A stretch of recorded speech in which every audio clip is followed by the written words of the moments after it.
Bismillahirrahmanirrahim. Assalamualaikum warahmatullahi wabarakatuh. Saya Muhammad Hafiz bin Muhammad Nafiri, pelajar Bachelor Medical Health and Science OUM Ipoh.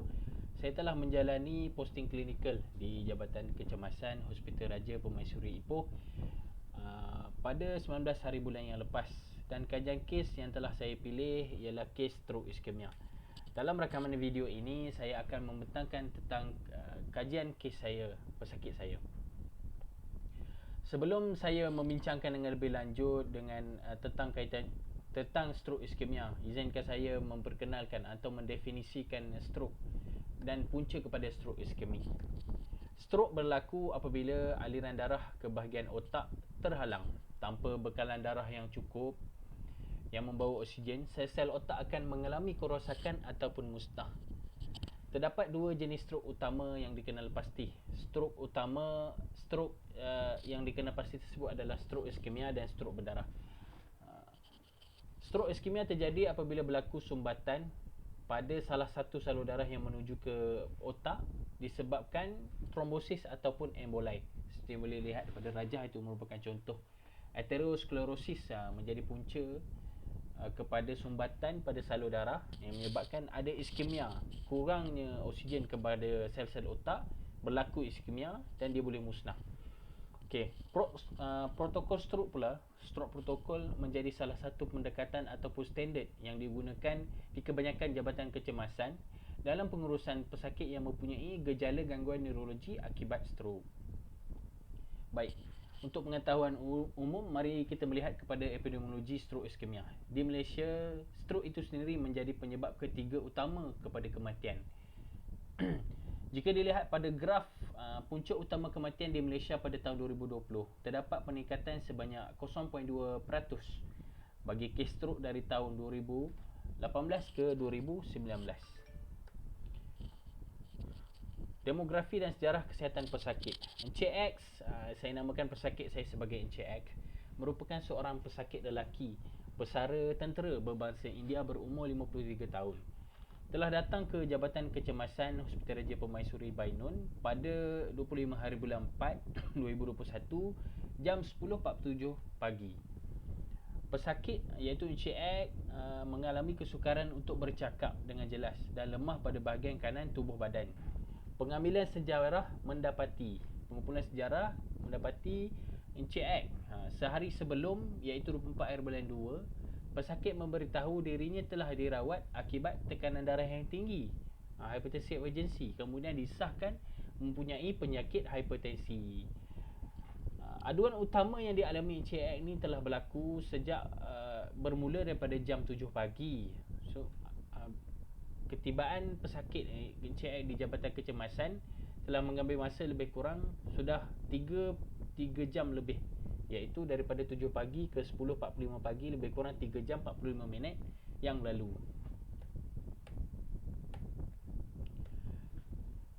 Pemeriksaan tanda vital seterusnya dilakukan kepada Encik X, dan kita mendapati bahawa tanda vital X kebanyakannya menunjukkan bacaan yang normal, melainkan tekanan darah dan juga denyutan nadi yang sedikit laju, iaitu takikardik lah.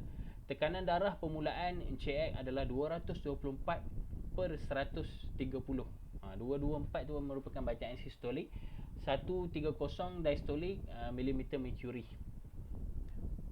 Walau bagaimanapun tanda vital yang lain menunjukkan bacaan yang normal. Kadar pernafasan 18 kali per minit, suhu badan normal, tidak demam 36.7, skala kesakitan 0.10, bacaan glukometer Encik X juga normal, iaitu 5.3 milimol. Saturasi oksigen Encik X 99%, askatasi paru-paru normal, askatasi jantung juga normal, papasi abdomen juga normal. ECG juga tidak menunjukkan sebarang perubahan iskemik, normal sinus rhythm saja.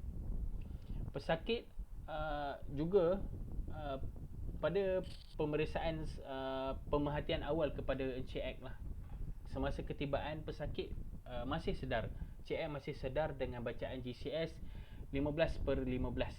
Pesakit telah ditolak menggunakan kursi roda kerana Encik X tidak mampu berjalan. Dia mengalami kelemahan di bahagian kaki juga. So menyebabkan dia tidak mampu bergerak dengan baik, tidak mampu berjalan dengan baik.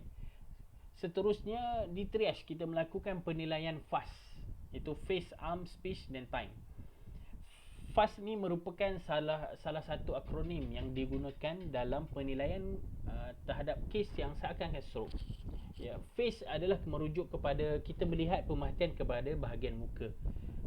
Bahagian muka, dan arm ni merupakan keupayaan tangan dan kaki. Speech adalah keupayaan dia bercakap dengan jelas. Time adalah masa untuk kita interval ataupun masa yang diambil untuk dia datang ke kecemasan berapa jam.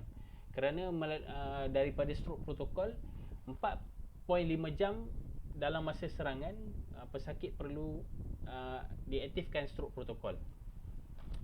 Melalui ujian FAST ini, kita mendapati muka Encik X memang tidak symmetrical. Ada face dropping di sebelah kanan. Pesakit juga, Encik X juga lemah dan suka menggerakkan tangan kanan serta kakinya, menyebabkan dia tidak boleh berjalan dengan baik. Percakapannya juga tidak jelas ataupun dipanggil sebagai slurring of speech. Oleh kerana itu, kita percaya bahawa Encik X memang mengalami serangan stroke akut berdasarkan ujian FAST yang dilakukan.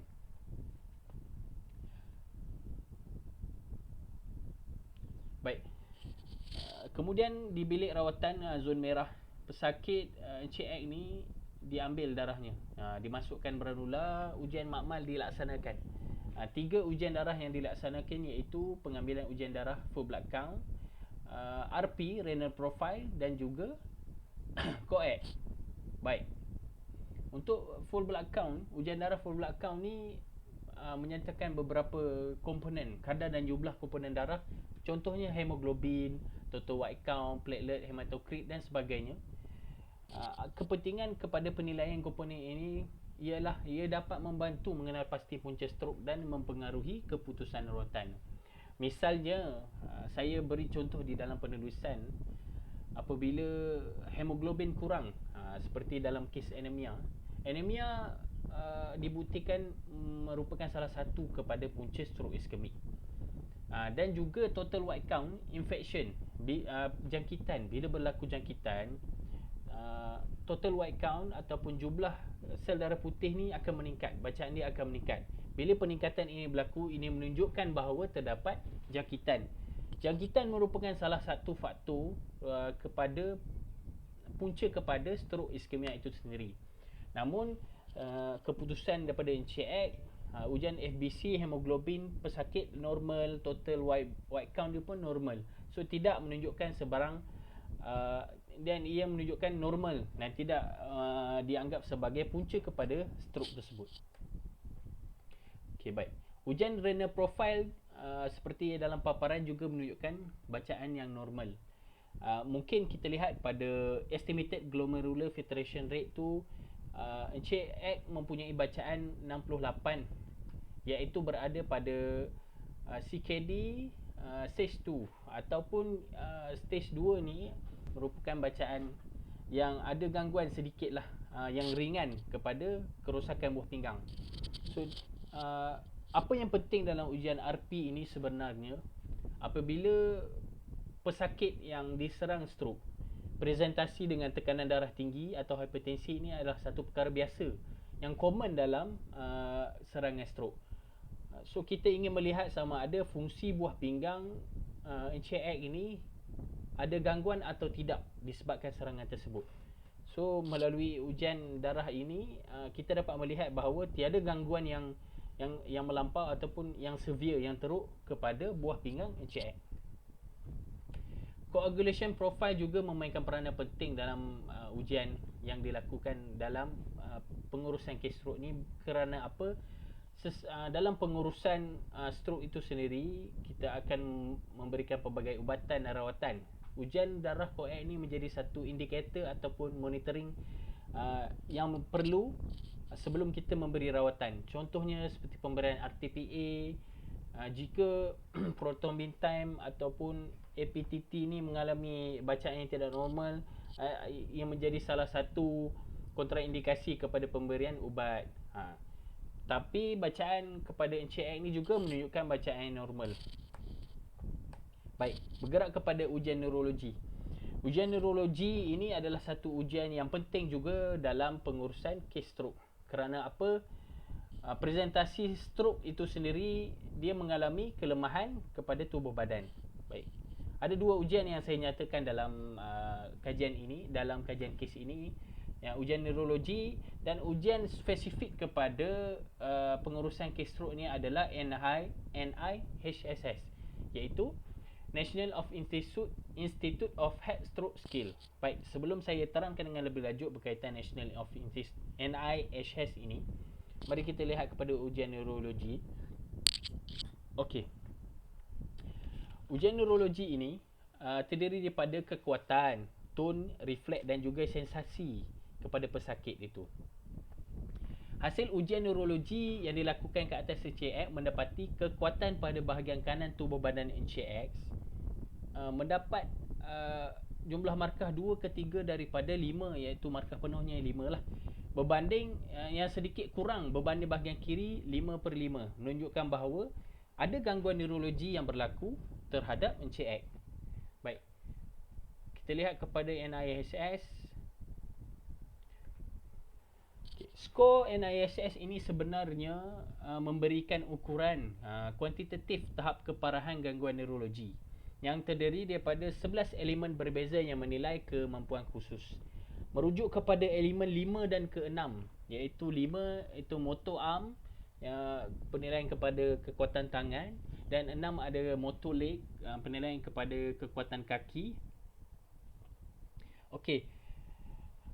Encik X mendapat skor 4 yang dibahagikan kepada 2 kepada bahagian tangan yang menunjukkan bahawa some anti-gravity effort. Pesakit Encik X tu sendiri masih mampu menggerakkan tangan dia melawan graviti. Namun pergerakan itu minimal, sangat minimal. Dia masih boleh menggerakkan tangan dia, tapi masih boleh mengangkat melawan graviti, tapi masih lemah. So markah yang diberikan adalah 2. Juga bahagian kaki pun menunjukkan kakinya masih boleh digerakkan secara minimal untuk melawan graviti tersebut. Okey. Keputusan ini jelas menunjukkan bahawa Encik X masih mampu pulih dengan baik. Dia mempunyai kadar kesembuhan pulih yang sangat tinggi kerana skor 6 ataupun lebih rendah daripada skor 6 daripada NIHSS ini merupakan faktor skor yang menunjukkan keparahan stroke adalah ringan. Baik, kita bergerak kepada ujian radiologi. Okay. Ujian radiologi computerized tomography brain test ataupun secara mudahnya kita gelarkan sebagai CT brain lah.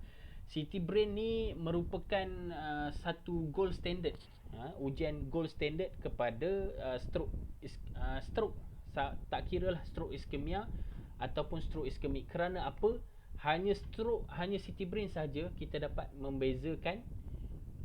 Dia adalah bertujuan untuk mengesahkan dan mengenal pasti bahagian otak yang terjejas akibat serangan stroke. Okey, melihat kepada keputusan imej CT brain yang dilakukan kepada Encik X dalam paparan slide saya, didapati di bahagian di 2 lokasi, iaitu salur darah arteri otak ataupun acute left middle cerebral artery dan juga corona radiata, terdapat hypodense. Hypodense ni adalah kelegapan yang kabur-kabur. Kalau kita boleh lihat pada kawasan CT brain tu, itu menjelaskan bahawa terdapat iskemik yang berlaku kat situ. So ini membezakan bahawa serangan stroke yang sedang berlaku kepada Encik X ni adalah merupakan serangan iskemia, bukan serangan stroke berdarah.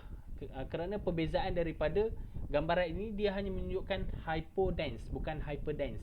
Kalau biasanya bleed, acute bleed, pendarahan yang akut, dia akan menekan bahagian otak, space occupying lesion, digelar sebagai space occupying lesion lah. So saya tak perlu menjelaskan lebih lanjut berkaitan itu. Okey, baik, kita bergerak kepada pengurusan umum. Okey, baik. Pengurusan umum dalam kes stroke ni saya nyatakan dalam penulisan adalah dua lah. Bagi pesakit yang mendapat serangan stroke, swallowing test ataupun ujian menelan seperti kit water test, kita akan jalankanlah kepada pesakit. Ujian ini mendapati bahawa Encik X gagal menelan air dengan baik kerana mengalami disfagia lah, dan kehilangan fusi reflex gag. Kebiasaannya antara ujian yang dibuat selain daripada kita cuba bagi pesakit menelan air 5 mil dengan total jumlah 50 mil lah. Kalau pesakit gagal untuk menelan air, bermaksud ada disfagia berlaku. So disfagia ni merupakan gangguan fusi menelan yang sering terjadi, yang memang biasa terjadi kerana serangan stroke akut yang mempengaruhi lebih kurang 50% daripada semua pesakit. Untuk memudahkan pemberian diet dan mengurangkan risiko aspirasi pneumonia kepada Encik X, tube nasogastrik dimasukkan. Okey, baik. Bergerak kepada pengurusan umum yang seterusnya adalah perawatan terapeutik. Untuk pengetahuan umum, tekanan darah tinggi ataupun hipertensi ni merupakan salah satu perkara yang biasa, yang common dalam serangan stroke. Dan apa yang perlu ditekankan, apa yang perlu kita ketahui bahawa penurunan darah, tekanan darah tinggi dalam pengurusan kes stroke ni haruslah diturunkan secara beransur-ansur. Tidak boleh kita turunkan secara drastik, rapidly. Itu salah satu pengurusan yang salah. Oleh kerana itu, pemilihan ubat yang betul, antihipertensif yang betul adalah amat penting dalam pengurusan stroke iskemia. Okey, baik. Kita melihat kepada tekanan darah permulaan Encik X. Permulaannya Encik X telah datang, tekanan darah yang direkodkan adalah 224/130 mm mercury. Oleh itu, doktor, pegawai perubatan yang merawat di Jabatan Kecemasan telah mengarahkan pemberian dos pertama tablet captopril 6.2 mg. Separuh daripada dos 1 biji tablet tu, separuh daripada dos yang tu. Dan memang berlaku penurunan sedikit daripada tekanan darah Encik X yang tinggi tadi 224 sistolik, 130 diastolik, telah turun kepada 213 sistolik dan per 124 diastolik. Namun tekanan darah yang masih tinggi ini menyebabkan doktor, pegawai perubatan minta satu dos lagi diberikan ni, captopril 6.25 mg. Dua dos ni melengkapkan dos menjadi 12.5 mg. Turun juga tekanan darah dia sedikit, 202 sistolik dan 118 diastolik. Namun penurunan darah yang tidak terlalu signifikan daripada tekanan darah yang awal menyebabkan IV bolus labetalol 10 mg pula diberikan. Akhirnya tekanan darah Encik X berjaya diturunkan daripada 224 sistolik, 130 diastolik kepada 179 sistolik per 109 diastolik. Pengurusan rawatan terapeutik pemberian ubat antihipertensif ini, jika dirujuk dalam CPG, dalam Clinical Practice Guideline Management of Ischemic 3rd edition 2020, improvised daripada CPG 2012, lowering BP ni initially 15% is probably safe. Blood pressure reduction should not be drastic. Memang kita tidak boleh menurunkan tekanan darah dalam ischemic stroke ni secara drastik. Kita kena taper down slowly, kena turunkan tekanan darah itu secara beransur-ansur. So menurut daripada bacaan, daripada rekod yang saya nyatakan ini, memang berlaku penurunan yang secara beransur-ansur, dan anggaran peratusan penurunan darah tu boleh dilihat lebih kurang 15 ke 20%. Baik. Rawatan spesifik kepada Encik X adalah pemberian ubat antiplatelet. Encik X diberikan ubat tablet aspirin 300 mg sejurus kemasukannya ke zon rawatan, walaupun Encik X tidak menjalankan ujian CT scan lagi ataupun MRI. Kerana apa? Menurut Chen et al. 2000, dua kajian besar daripada Chinese Acute Stroke Trial dan the International Stroke Trial pada tahun 2000 menyatakan Penggunaan dos yang paling berkesan masih tidak dapat dikenal pasti dalam kes stroke. Namun pendekatan yang wajar adalah memulakan rawatan pesakit dengan dos 300 mg pada hari pertama serangan akut dan diikuti 150 mg setiap hari kemudiannya. Kerana apa? Jika terdapat kelewatan yang signifikan mendapat keputusan CT brain, pengimejan otak, ubat aspirin boleh dimulakan kepada pesakit yang secara klinikalnya sedar seperti Encik Ek serta menunjukkan simptom serangan seakan-akan stroke iskemia. Memang jelas kita boleh lihat Encik Ek memang datang dalam presentasi stroke iskemia kerana apa? Pesakit masih sedar dengan GCS 15/15 kerana kebiasaannya jika pesakit yang diserang stroke berdarah, pesakit mungkin tidak sedar kerana berlaku pendarahan di dalam kepala. Baik, secara kesimpulannya, apa yang penting di sini, penolong pegawai perubatan itu sendiri, PPP, hendaklah mahir menjalankan ujian FAST dalam penilaian kes yang presentasi seakan-akan stroke. Pengumpulan sejarah penyakit juga penting untuk kita mengetahui berkaitan sejarah penyakit yang hipertensi, contohnya hipertensi kepada Encik lah. Kerana apa? Hipertensi memang sebenarnya merupakan faktor risiko kepada stroke. Penilaian tanda vital juga penting untuk kita mengenal pasti simptom dan tanda serangan stroke akut seperti tekanan darah tinggi tadilah. Okey, selain ujian darah dan neurologi, hanya ujian pengimejan otak sahaja yang dapat membezakan jenis stroke dan tepat. Hanya daripada gambaran CT brain sahaja kita boleh membezakan ini adalah stroke iskemia ataupun ini adalah stroke berdarah. Itu penting untuk kita ketahui. Rawatan ubat antihipertensif yang tepat juga hendaklah diberikan secara beransur-ansur, hendaklah diberikan, dan penurunan tekanan darah secara beransur-ansur amatlah penting pada pengurusan stroke iskemia. Oleh kerana itulah ubatan short acting seperti tepnifidipin bukan menjadi pemilihan dalam pengurusan iskemik stroke kerana dia short acting, dia sangat drastik, boleh menurunkan tekanan dengan secara drastik.